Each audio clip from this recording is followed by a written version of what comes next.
Alors, je vous refais une question.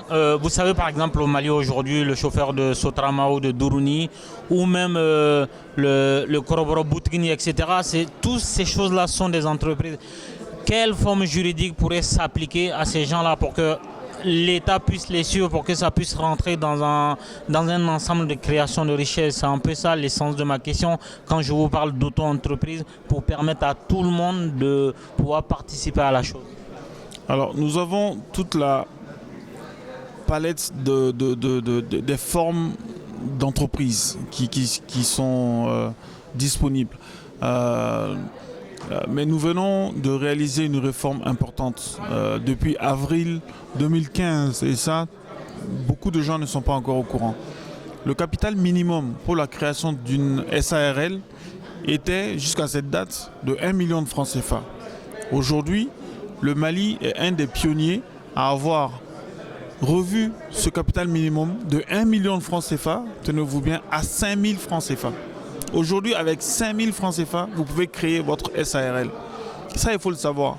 Donc ça, c'est une avancée majeure qui facilite la création d'entreprises, qui facilite la formalisation de tous ces acteurs dont vous parlez.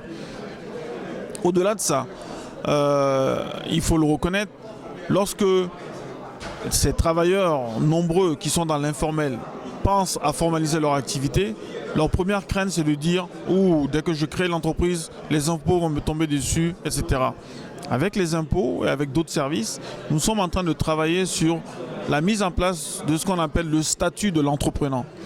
C'est un statut qui va permettre à ces travailleurs de l'informel d'avoir une existence juridique, de prétendre au marché public, de soumissionner, parce qu'ils ont une existence juridique, et d'avoir donc du business.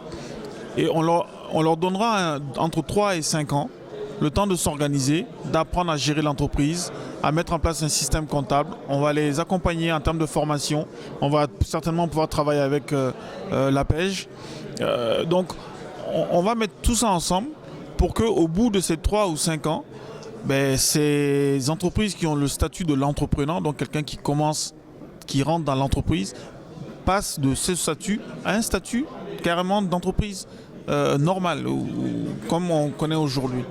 Donc ça, ce sont des activités, des actions qui vont nous permettre de faire migrer tout doucement l'informel vers le formel, et donc de baisser le poids du secteur informel dans notre économie. Vous avez dit le capital numéraire pour une SARL est passé de 1 million à 5 000 francs CFA, et que peu de gens sont au courant. Pourtant, c'est une information majeure, c'est une révolution dans le monde de l'entrepreneuriat. Ceci dit, moi, ça fait 1 an que j'ai l'information, et en même temps sur le terrain, moi-même, je me suis renseigné sur le terrain au Mali. Peu de gens le savent, et ceux qui ont encore créé des entreprises il y a 3 mois, il y a 2 mois, me disent qu'ils ont encore payé 1 300 000, 1 million pour le capital numéraire et 300 000 pour le notaire. Et donc, qui dit vrai? Non, il n'y a pas de qui dit vrai ou pas. C'est une disposition légale qui est là. Ça veut dire que vous pouvez créer votre entreprise avec votre SARL avec un capital de 5 000 francs.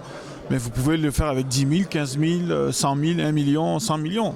Donc ça, il n'y a pas de contradiction à ce niveau-là. Le coût de la création d'entreprise au Mali aujourd'hui, à travers le guichet unique, c'est 250 000 francs CFA. Ça, c'est un tarif qui est négocié avec les notaires. Et dans ces 250 000 francs CFA, à peu près la moitié, c'est pour les notaires, et l'autre moitié, c'est pour les différents frais et taxes qui sont à payer à l'État.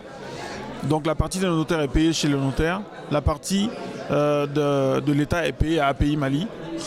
Sans vous couper, vous me dites que demain, si je veux monter une SARL à Bamako, avec 5 000 francs de capital, une banque va m'accepter, va ouvrir mon compte, et le notaire, j'ai juste à payer les frais de notariat, et la société est immatriculée. La banque n'a pas le choix, puisque c'est une loi. C'est une loi, elle est obligée. Et vous allez sur le site de API Mali. Chaque mois, nous faisons la publication des entreprises créées, et vous allez voir que dans cette publication, il y a des dizaines d'entreprises qui sont créées avec capital 5 000 francs CFA, puisque cette liste permet de voir le capital des entreprises créées.